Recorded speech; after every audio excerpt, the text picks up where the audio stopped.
الله أكبر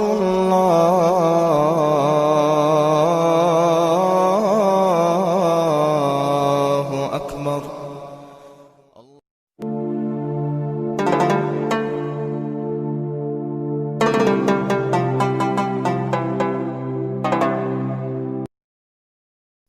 أعوذ بالله من الشيطان الرجيم.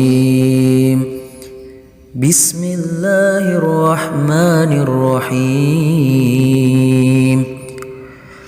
وعد الله الذين آمنوا منكم وعملوا الصالحات ليستخلفنهم في الأرض كما استحلف الذين من قبلهم وليمكنن لهم دينهم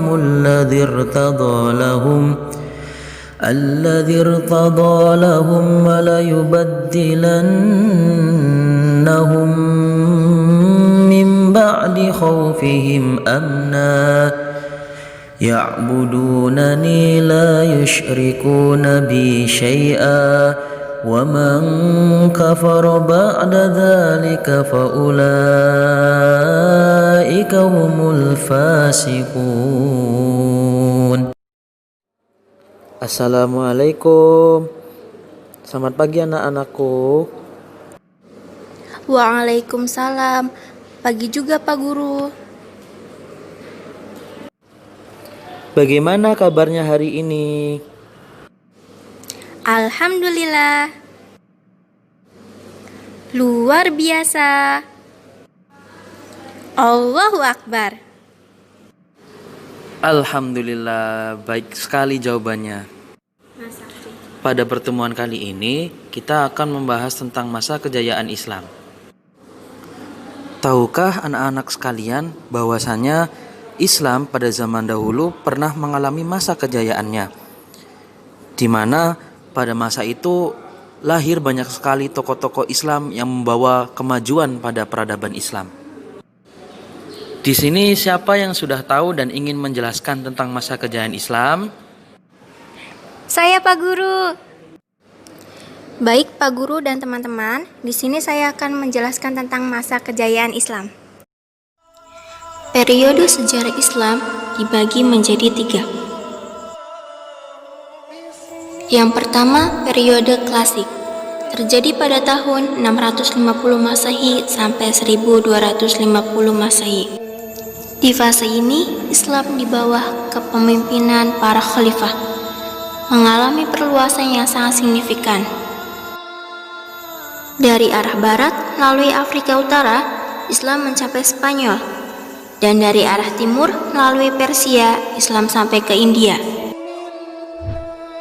Fase yang kedua, fase disintegrasi, terjadi pada tahun 1000 Masehi sampai 1250 Masehi, yang ditandai dengan perpecahan dan kemunduran politik umat Islam, hingga berpuncak pada terenggutnya Baghdad oleh bala tentara Hulagu di tahun 1258 Masehi. Yang kedua, periode pertengahan, terjadi pada tahun 1250 Masehi sampai 1800 Masehi, merupakan periode kemunduran Islam. Periode ini dibagi menjadi 2 fase. Yang pertama, fase kemunduran, di tahun 1250 Masehi sampai 1500 Masehi. Pada fase ini ditandai dengan kekuasaan Islam terpecah-pecah dan menjadi kerajaan yang terpisah. Perbedaan antara Sunni dan Syiah dan juga antara Arab dan Persia. Dunia Islam terbagi 2. Dari bagian Arab yang berpusat di Mesir, terdiri dari Arabia, Irak, Suriah, Palestina, Mesir, dan Afrika Utara. Dari bagian Persia yang berpusat di Irak, terdiri dari Balkan, Asia Kecil, Persia, dan Asia Tengah. Yang kedua, fase 3 kerajaan besar, terjadi di tahun 1500 Masehi sampai 1700 Masehi.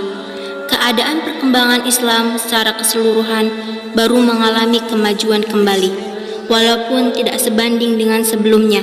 Pada masa periode klasik. Setelah berkembangnya 3 kerajaan besar, yaitu Kerajaan Utsmani di Turki, Kerajaan Mughal di India, dan Kerajaan Safani di Persia. Periode yang ketiga adalah periode modern, terjadi di tahun 1800 Masehi sampai seterusnya. Pada periode ini merupakan periode kebangkitan umat Islam yang ditandai dengan munculnya para pembaru Islam. Masa kejayaan Islam. Masa kejayaan Islam terjadi pada sekitar tahun 650 Masehi sampai 1250 Masehi. Periode ini disebut periode klasik.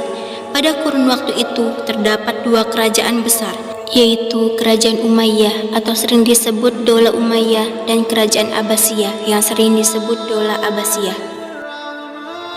Pada masa Bani Umayyah, perkembangan Islam ditandai dengan meluasnya wilayah kekuasaan Islam dan berdirinya bangunan-bangunan sebagai pusat dakwah Islam, meliputi bidang politik, bidang keagamaan, bidang ekonomi, bidang sosial, bidang militer, dan ilmu bangunan, arsitektur. Perkembangan Islam pada masa Bani Abbasiyah ditandai dengan pesatnya perkembangan ilmu pengetahuan, meliputi ilmu pengetahuan, ilmu bangunan arsitektur, ilmu sosial, ekonomi, dan militer. Faktor-faktor kemajuan umat Islam pada masa Bani Umayyah atau Bani Abbasiyah terdapat 2 faktor. Yang pertama, faktor internal, meliputi konsistensi dan istiqomah umat Islam. Ajaran Islam yang mendorong umatnya untuk maju, Islam sebagai rahmat seluruh alam, dan Islam sebagai agama dakwah sekaligus keseimbangan dalam menggapai kehidupan duniawi dan ukhrawi. Yang kedua, faktor eksternal, meliputi terjadinya asimilasi antara bangsa Arab dan bangsa-bangsa lain yang lebih dahulu mengalami perkembangan dalam ilmu pengetahuan dan gerakan terjemahan pada masa periode klasik. Usaha penerjemahan kitab-kitab asing dilakukan dengan giat sekali. Tokoh-tokoh pada masa kejayaan Islam. Ibnu Rushd. Beliau menguasai ilmu fikih, ilmu kalam, sastra Arab, matematika, fisika, astronomi, kedokteran, dan filsafat. Al-Ghazali, di antara bukunya yang terkenal yaitu Ihya Ulum Ad-Din, yakni membahas masalah-masalah ilmu akidah, ibadah, akhlak, dan tasawuf. Al-Kindi, cendekiawan muslim yang produktif, hasil karyanya di bidang-bidang filsafat, logika, astronomi, kedokteran, ilmu jiwa, politik, musik, dan matematika. Al-Farabi. Al-Farabi menekuni berbagai bidang ilmu pengetahuan, antara lain logika, musik, kemiliteran, metafisika, ilmu alam, teologi, dan astronomi. Ibnu Sina. Beliau belajar bahasa Arab, geometri, fisika, logika, ilmu hukum Islam, teologi Islam, dan ilmu kedokteran. Oke, sekian pemaparan dari saya. Kurang dan lebihnya saya mohon maaf. Wassalamualaikum warahmatullahi wabarakatuh. Bagus sekali pemaparannya. Cukup sekian materi pelajaran pada hari ini. Kurang lebihnya mohon maaf. Wassalamualaikum warahmatullahi wabarakatuh.